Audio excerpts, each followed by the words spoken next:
So let's talk a little bit about what are significant figures. So quite often we're going to talk about that in chemistry, but what does it really mean and why are they important? And luckily you actually have a pretty good intuition for what these significant figures are. We just need to now apply that knowledge to the chemistry field. So what's a good example? Let's say I tell you I have $100. How much money do I have? Well, I could have $100, I could have $99, $95, I could probably even have $103, $104. So by saying I have $100, you have implied and you think that there's some sort of wiggle room in that number. It's not exactly 100, right? But it could be some amount above or below, maybe even 110, maybe even 115, maybe 90, I just don't know. Okay, well, what if I tell you I have $120? Okay, well that's a little bit different, right? I know maybe I have 122, maybe I have 118, but the error in the amount of dollars, maybe 5 or 10, is a lot less here than here, right? We could have 10, maybe we're off, maybe we're off by $10 there. Here we're probably off by 3, maybe 4, right? 3 or 4. So what if I then turned around and said, well, I'll tell you what, I actually have $122. Well, how much do I have? Well, I probably have $122, maybe $123, maybe I have $121.50, right? But I'm pretty close. So now we're getting down to maybe a $1 error in that number. Okay, well, what if I told you I had $122.55? Oops. My pen does that.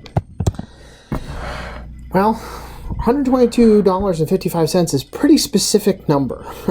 I mean, okay, maybe you missed a nickel or a penny in your pocket, maybe you have 56, 57, but in reality now our error is really a lot lower. We're saying with these numbers we actually know how much money we have to a much better degree, right? So we have this idea that there's some more accuracy in this number than in the previous numbers. Okay. Great. Well, what if I told you I had $122.557625? Okay, you're kind of looking at that and saying, wow, that doesn't make sense. Our decimal place is way too big. I mean, we don't really account for anything smaller than a penny. I mean, historically, we've had halfpennies, which are half a cent.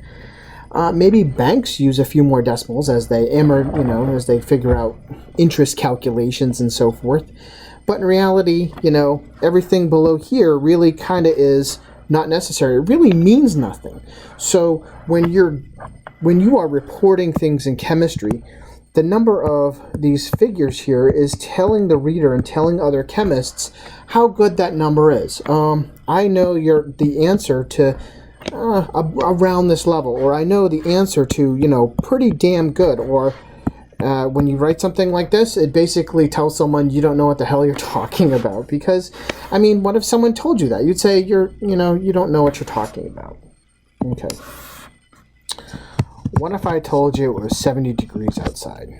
Okay, what would that mean? Could it be 72? Could it be 75? Could it be 68? It could be a variety of temperatures, right? Because we're going to talk about it in another video. We have one significant figure. It, could be even up maybe close to 80, as low as 60. Well, what if I told you it's going to be 72 degrees? Well, that's a little bit more specific, right? We have two numbers. The variability might be there. Once again, maybe 75 is in the forecast, or maybe 70 or 71, right? What if I told you I had 72.321 degrees Fahrenheit? This is going to imply something, right? What does this imply? Wow, you have a pretty damn good thermometer. I mean, gosh, that's really accurate. And scientifically, there are some things that actually can measure those small differences that far. There are not many, but there are. So you're saying with this number, wow, I really know this down to a really fine level. I know exactly what I'm talking about. Okay, great. 72.32156.421 degrees Fahrenheit. At this point, once again, you're trying to say you know something to an accuracy that is just not reasonable. right? You have really no idea what's going on down here. And to give a number like this, you're implying that you know it to an incredibly exact level. And that just doesn't make sense. Okay, so this is the whole purpose behind significant figures. This is what it's really trying to drive home. How well do we know that number, and how good is that number?